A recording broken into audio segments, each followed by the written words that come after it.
સુરતમાં સરકારી જમીન પરથી દબાણ દૂર કરવાનું મોટું ઓપરેશન હાથ ધરાયું છે। રેલવે સ્ટેશન નજીકની અંદાજે 100 કરોડથી વધુ મૂલ્યની 8037 ચોરસ મીટર જમીન પર અમુક વ્યવસાયિક એકમોએ વર્ષોથી ગેરકાયદેસર કબજો જમાવ્યો હતો।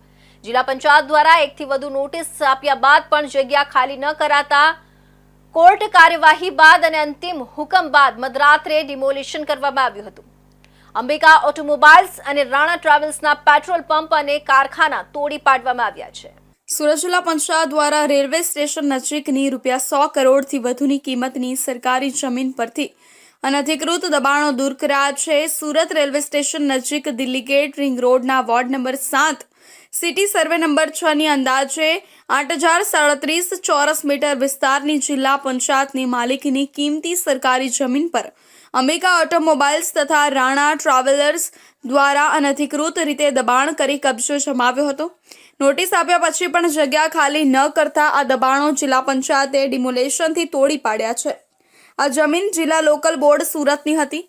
ત્યારબાદ વર્ષ 1961થી જિલ્લા લોકલ બોર્ડનું વિસર્જન થતાં આ મિલકત હાલ જિલ્લા પંચાયત હસ્તક છે। વર્ષ 1960ના અરસામાં ઉપરોક્ત પેઢીઓને આ જમીન માત્ર 7 વર્ષ માટે લીઝ પર આપવામાં આવી હતી।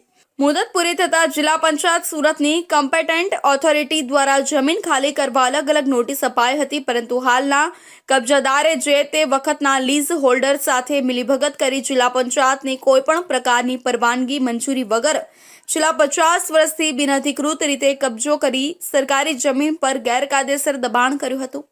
આ દબાણ દૂર કરવા જિલ્લા પંચાયતે કાર્યવાહી શરૂ કરતા દબાણકર્તા કોર્ટમાં ગયા હતા, જેમાં જિલ્લા પંચાયતે અસરકારક બચાવ કરતા નામદાર કોર્ટે જિલ્લા પંચાયતની તરફેણમાં કેસનો ચુકાદો આપ્યો હતો। તેમ છતાં દબાણકર્તા દ્વારા સ્વેચ્છાએ જમીન ખાલી ન કરતા ગુજરાત જાહેર જગ્યાઓ અનધિકૃત કબજેદારોને ખાલી કરાવવા અધિનિયમ 1972 હેઠળ તારીખ 12 મે 2025થી 1 માસમાં દબાણ દૂર કરવા આખરી હુકમ કર્યો હતો। ફાયર વિભાગ, પોલીસ તંત્ર, ઇલેક્ટ્રિસિટી વિભાગ, અન્ય સંબંધિત વિભાગને સાથે રાખી મધ્યરાત્રિએ સ્થળ પર હાજર જિલ્લા પંચાયત પ્રમુખ તથા જિલ્લા વિકાસ અધિકારીની હાજરીમાં ડિમોલેશન કરી સરકારી જમીન પર બિનઅધિકૃત દબાણ કરનાર અંબિકા ઓટોમોબાઇલ્સ સંચાલિત પેટ્રોલ પંપ અને રાણા ટ્રાવેલર્સનું કારખાનું તોડી પાડવામાં આવ્યું છે, એમ જિલ્લા પંચાયતની યાદીમાં જણાવાયું છે।